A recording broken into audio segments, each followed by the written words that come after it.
Mitra setia CRI Channel.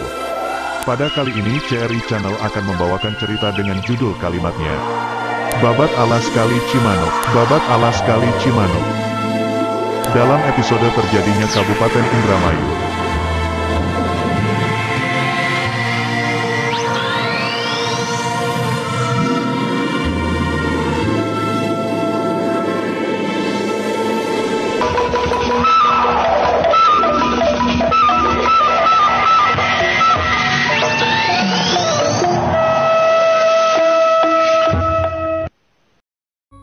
Menurut Babat Dermayu, penghuni pertama daerah Indramayu adalah Raden Arya Wiralodra yang berasal dari Bagelen, Jawa Tengah, putra Tumenggung Gagak Singalodra yang gemar melatih diri olah kanuragan, tirakat, dan bertapa. Suatu saat Raden Wiralodra tapa brata dan semedi di perbukitan Melaya di kaki Gunung Sumbing. Setelah melampau masa 3 tahun ia mendapat wangsit. Hai Wiralodra, apabila engkau ingin berbahagia berketurunan di kemudian hari, carilah lembah Sungai Cimanuk. Manakala telah tiba di sana, berhentilah dan tebanglah belukar secukupnya untuk mendirikan pedukuhan dan menetaplah di sana. Kelak tempat itu akan menjadi subur makmur serta 7 turunanmu akan memerintah di sana. Dengan didampingi Ki Tinggil dan berbekal senjata cakra undaksana, berangkatlah mereka ke arah barat untuk mencari Sungai Cimanuk. Suatu senja sampailah mereka di sebuah sungai. Wiralodra mengira sungai itu adalah Cimanuk, maka bermalamlah di situ, dan ketika pagi hari bangun mereka melihat ada orang tua yang menegur dan menanyakan tujuan mereka. Wiralodra menjelaskan apa maksud dan tujuan perjalanan mereka. Tetapi orang tua itu berkata bahwa sungai tersebut bukan Cimanuk karena Cimanuk telah terlewat dan mereka harus balik lagi ke arah timur laut. Setelah berkata demikian, orang tersebut lenyap dan orang tua itu menurut riwayat adalah Ki Buyut Sidum, Kidang Penanjung dari Pajajaran. Ki Sidum adalah seorang panakawan Tumenggung Sri Baduga yang hidup antara tahun-tahun 1474 sampai tahun 1513. Kemudian Raden Wiralodra dan Ki Tinggil melanjutkan perjalanan menuju timur laut, dan setelah berhari-hari berjalan mereka melihat sungai besar. Wiralodra berharap sungai tersebut adalah Cimanuk. Tiba-tiba dia melihat kebun yang indah, namun pemilik kebun tersebut sangat congkak hingga Wiralodra tak kuasa mengendalikan emosinya ketika ia hendak membanting pemilik kebun itu. Orang itu lenyap, hanya ada suara, "Hai cucuku Wiralodra, ketahuilah bahwa hamba adalah Ki Sidum dan sungai ini adalah Sungai Cipunegara. Sekarang teruskanlah perjalanan ke arah timur.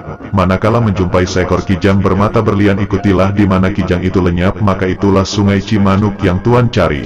Ki Sidum adalah seorang ulama besar dari Ligung Majalengka yang pulang berkelana dari Banten untuk pulang ke Ligung Majalengka, kemudian bertemu dengan Raden Arya Wiralodra, dan makom dan petilasannya ada di desa Bantarwaru, Kecamatan Ligung, Kabupaten Majalengka.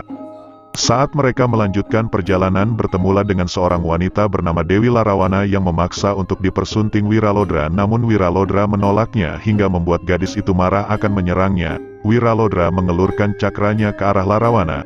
Gadis itu pun lenyap bersamaan dengan munculnya seekor kijang. Wiralodra segera mengejar kijang itu yang lari ke arah timur. Ketika kijang itu lenyap, tampaklah sebuah sungai besar. Karena kelelahan, Wiralodra tertidur dan bermimpi bertemu Ki Sidum. Dalam mimpinya itu Ki Sidum berkata bahwa inilah hutan Cimanuk yang kelak akan menjadi tempat bermukim. Setelah ada kepastian lewat mimpinya, Wiralodra dan Ki Tinggil membuat gubuk dan membuka ladang. Mereka menetap di sebelah barat ujung Sungai Cimanuk. Pedukuhan Cimanuk makin hari makin banyak penghuninya. Di antaranya seorang wanita cantik paripurna bernama Nyi Endang Dharma. Karena kemahiran Nyi Endang dalam ilmu kanuragan, telah mengundang pangeran guru dari Palembang yang datang ke lembah Cimanuk bersama 24 muridnya untuk menantang Nyi Endang Dharma, namun semua tewas dan dikuburkan di suatu tempat yang sekarang terkenal dengan Makam Selawe.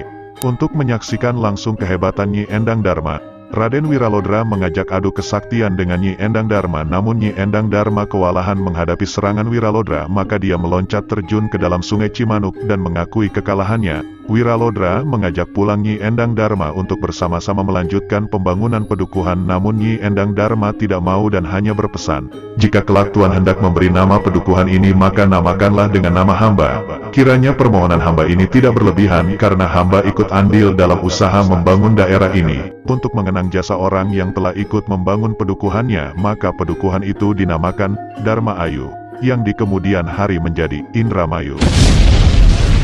Cerita Pedukuhan Dharma Ayu adalah salah satu catatan sejarah daerah Indramayu, namun ada beberapa catatan lainnya yang juga berkaitan dengan proses pertumbuhan daerah Indramayu antara lain.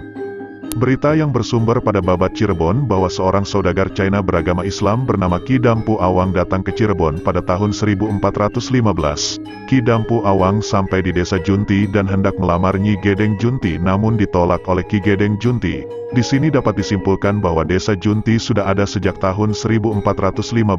Catatan dalam buku Purwaka Caruban Nagari mengenai adanya desa Babadan, di mana pada tahun 1417 M. Sunan Gunung Jati pernah datang ke desa Babadan untuk mengislamkan Ki Gede Babadan, bahkan menikah dengan puteri Ki Gede Babadan. Di tengah kota Indramayu ada sebuah desa yang bernama Desa Lemah Abang. Nama itu ada kaitannya dengan nama salah seorang wali Songo, Syekh Siti Jenar, yang dikenal dengan nama Syekh Lemah Abang. Mungkin di masa hidupnya, tahun 1450 sampai tahun 1406, Syekh Lemah Abang pernah tinggal di desa tersebut atau setidak-tidaknya dikunjungi olehnya untuk mengajarkan agama Islam.